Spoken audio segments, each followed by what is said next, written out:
Hey, it's Tiffany from Clear Resource. I trust that all is well with you. Let's chat or review some points about what you should do after the invoice.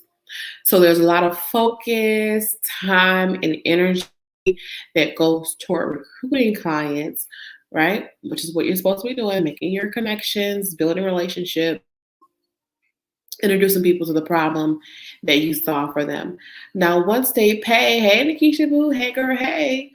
Once clients pay, what must you do next? We have to talk more about this. I'll give you a few points for you to, leave this broadcast with and to work on. And then if you need more help, schedule a consultation at clearresourcemarketing.com. So once a client is paid, it is time to get to work. Of course, rejoice, celebrate for a little bit, and pat yourself on the back and then get to work. Every invoice paid for a small business, especially, is a celebratory moment. That's why we like to just, big business is going to thrive. We need big business, but we also need small businesses, right? Our communities and our small businesses. And so when you do have a paid invoice, celebrate, but also understand that you got to get to work to take care of your client. So you want to send out certain information, starting with the welcome email. And this is part of the onboarding process. And do me a favor, if you're watching live and replay, type a number 1 in the chat box if you can hear me. Type a number 1 in the chat box if you can hear me. The first email that you want to send out, or even a gift, it needs to be a welcome email. It needs to be communication, welcoming the client to your company, because you are now onboarding them. They're checking into your hotel. They are getting their keys. They've already paid for the room. And now your client is getting their key. And you have to welcome them to your establishment. They know a little about you or a lot about you. They pay for a service. They may or may not know exactly what they paid for. Listen, it happens, especially if you're good at what you do. If your brand is compelling, they may or may not know. So your first email needs to be welcome communication, welcoming them into your company.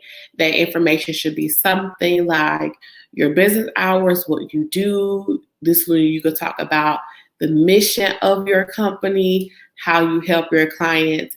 And it's important that you establish the modes of contact, the means of contact.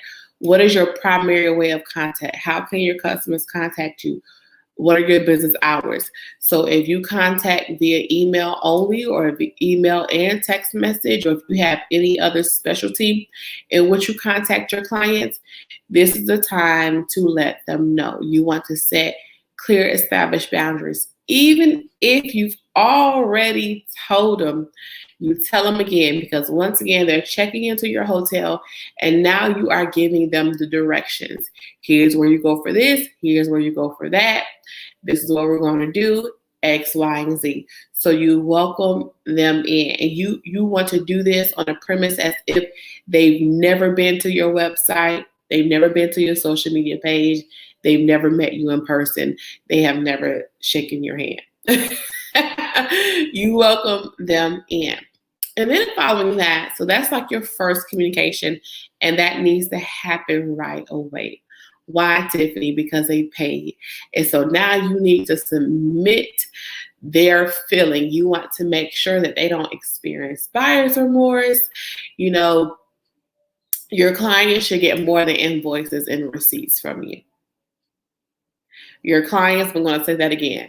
Your client should receive more than receipts and emails from you. It is so, so true. Okay. So make sure that you get that information to them ASAP. And so it should be automated, basically.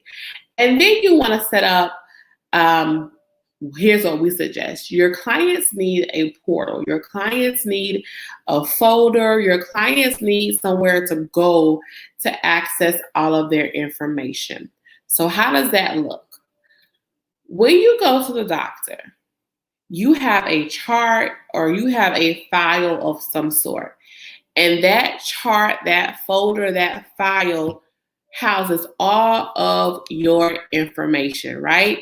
Your doctor has your medical records, your doctor has the most recent notes from your previous visit, your physician knows what medications you were on, all that kind of stuff. It's a tracking system. And guess what? You need that same system for your clients. And let me tell y'all something about myself. I'm going to tell on myself, but it's all right. There used to be a time where I had Google folders for every single client because I always like to be organized. And so you need to have, I'm not suggesting Google folders, but if that's what you want to do, you could do that. But you need to have a place where you house all of your client information. Tiffany, what is that? You need a place where you have all of their emails organized, where you have all of the quotes that you send them, any invoices that you sent them. This portal, this tab, this folder should even have all of the receipts that your clients, that you sent out. So for example, if you have a reoccurring service, so you're sending out, or your system hopefully is sending out invoices every month, and then those receipts are sent out, those invoices and receipts should be housed in one area for easy access, for your bookkeeping purposes, for the client's bookkeeping purposes, because they're going to come back and say, hey, I need this invoice for my taxes, or my bookkeeper needs X, Y, and Z. So all that should be housed.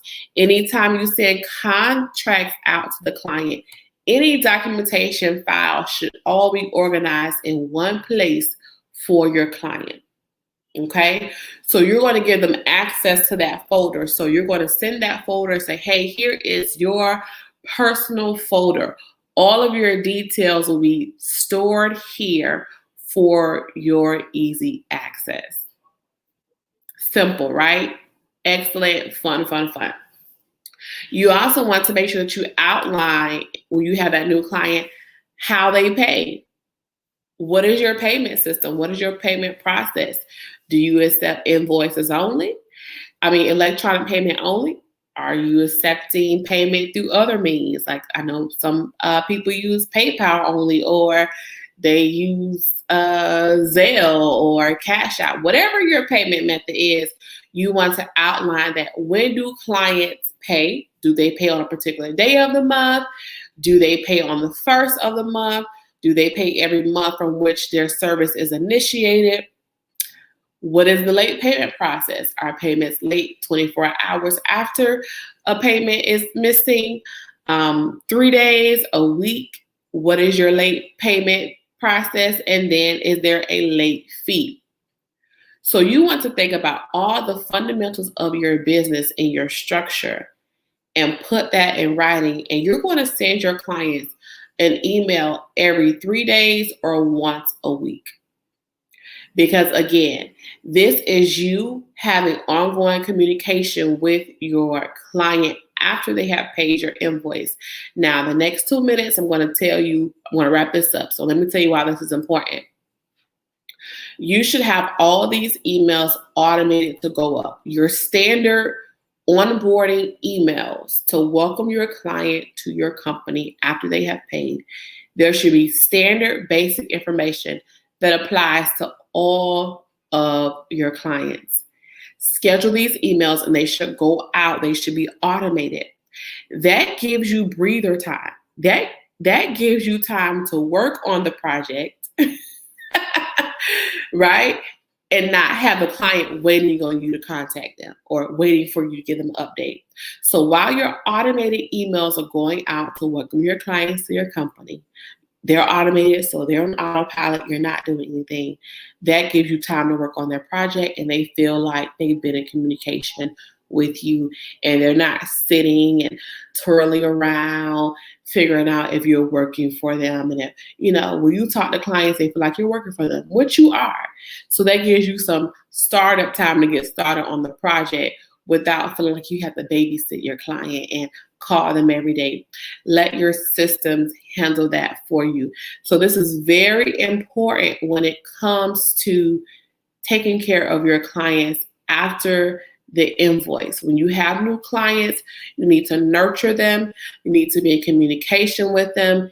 And you do this, the basics, the standard way with your standard information, I should say, that should be set up to go out as soon as the invoice is played. Communicate with them every 3 days, once a week, right? And make sure that you're following up because you don't want them to experience buyer's remorse. That means that they want their money back right away, and that just leads to a whole other can of worms that you don't want to open.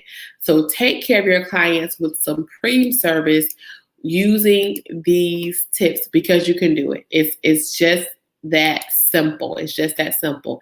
Now, if you don't have your system set up, if you don't have any automation going on in your business and you are a service-based business, we would love to talk to you, see how we could help you. So you can schedule a consultation at bit.ly/clear resource.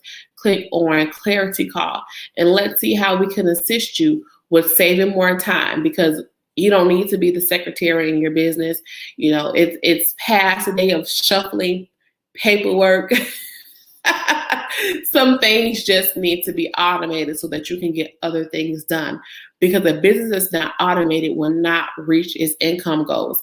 If you saw earlier, we posted on Instagram this morning, I believe. Follow us on Instagram at Clear Resource. We posted that 65% of businesses that have systems in place reach their income goals.